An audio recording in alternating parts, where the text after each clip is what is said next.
Foot ওভারব্রিজের উপরে। 3 দিন যাবৎ বৃষ্টি পড়তেছে।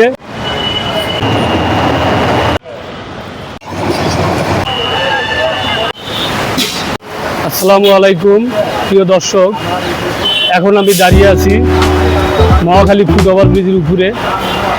এখান থেকে আজকের ভিডিও শুরু করব, চলেন।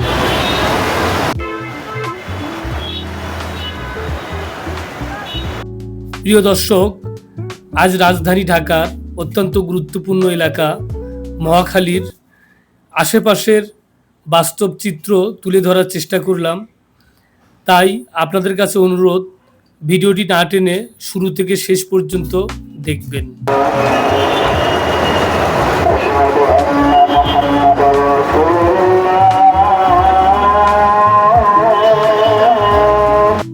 এটি হলো রাজধানী ঢাকার মহাখালী মোড়, যেখানে প্রতিদিন লাখো মানুষের যাতায়াত। এই মোড়টি ঢাকা শহরের উত্তর ও দক্ষিণ অংশকে সংযুক্ত করার পাশাপাশি বিমানবন্দর সড়ক, বনানী, গুলশান, তেজগাঁও, মগবাজার এবং বিভিন্ন গুরুত্বপূর্ণ এলাকায় যাওয়ার প্রধান সংযোগস্থল। একসময় এই এলাকায় যানজট ছিল নিত্যদিনের চিত্র। কর্মব্যস্ত মানুষকে ঘন্টার পর ঘন্টা অপেক্ষা করতে হতো। সেই সমস্যার সমাধানে নির্মিত হয় মহাখালী ফ্লাইওভার, যা যানবাহনের চলাচলকে আরও দ্রুত ও সহজ করেছে। আজ এটি রাজধানীর অন্যতম গুরুত্বপূর্ণ অবকাঠামো হিসেবে পরিচিত। ফ্লাইওভারগুলো কত সুন্দর দেখা যাচ্ছে, একটার উপরে আরেকটা ফ্লাইওভার। এই মোড়ের আশেপাশে রয়েছে দেশের অনেক গুরুত্বপূর্ণ প্রতিষ্ঠান, হাসপাতাল, বাস টার্মিনাল, অফিস এবং শিক্ষা প্রতিষ্ঠান। ফলে সকাল থেকে গভীর রাত পর্যন্ত এখানে মানুষের পদচারণা ও যানবাহনের চলাচল কখনোই পুরোপুরি থেমে থাকে না। মহাখালী মোড় শুধু একটি রাস্তার সংযোগস্থল নয়, এটি রাজধানী ঢাকার প্রাণচাঞ্চল্যের প্রতীক। প্রতিদিনের ব্যস্ততা, উন্নয়ন আর মানুষের অবিরাম ছুটে চলার এক জীবন্ত প্রতিচ্ছবি। প্রিয় দর্শক, ফ্লাইওভারে মানুষ চলাচল করতেছে, নিচে গাড়ি ঘোড়া চলতেছে, মানুষ রাস্তা পার হচ্ছে ছোটাছুটি করে, কারণ কারো অফিস ছুটি হয়েছে, কেউ বা কর্মস্থল ত্যাগ করে এখন বাসায় রওনা দিচ্ছেন। তাই কর্মচাঞ্চল্য এই পরিবেশে নিজেকে মানিয়ে নেওয়াই বড় চ্যালেঞ্জ। আজকে 3 দিন যাবৎ বৃষ্টি পড়তেছে, একটু করে থামে আবার শুরু হয়। এই টানা বৃষ্টি পড়তেছে, প্রচুর বৃষ্টি ঢাকা শহরে।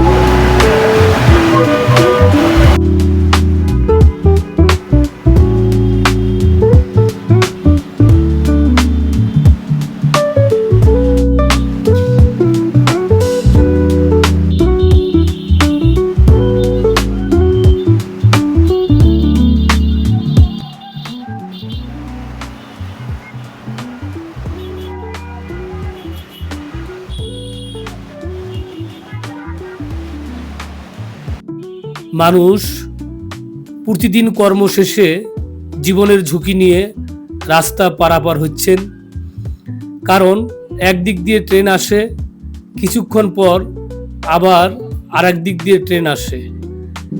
এই মোড়ের পাশেই রেল লাইন, সেই জন্য এখানে রাস্তা খুব সাবধানতার সহিত পারাপার হতে হয়।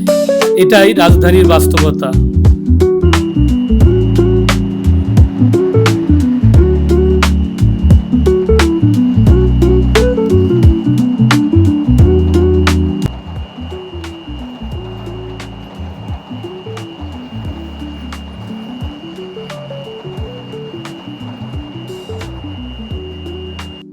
ঢাকা শহর সবচেয়ে জনবহুল এলাকা, তাই এখানে পরিচ্ছন্নতা কর্মীরা ময়লা টানার পরেও কি পরিমাণ ময়লা রাস্তার পাশে পড়ে থাকে তা চোখে না দেখলে বিশ্বাসই করতে পারবেন না।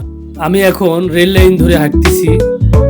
রেল লাইনের পাশেই অনেক চায়ের দোকান, ফাস্টফুডের দোকান, খাবারের দোকান এবং মাঝে মাঝে সবজি তরকারির দোকানও পাওয়া যায়।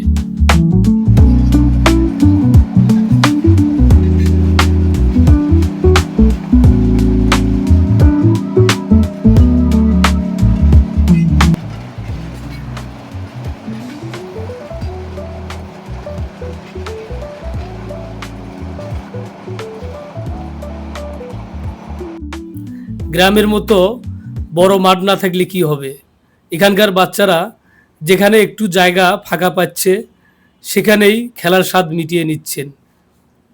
এটাই রাজধানীর বাস্তব চিত্র।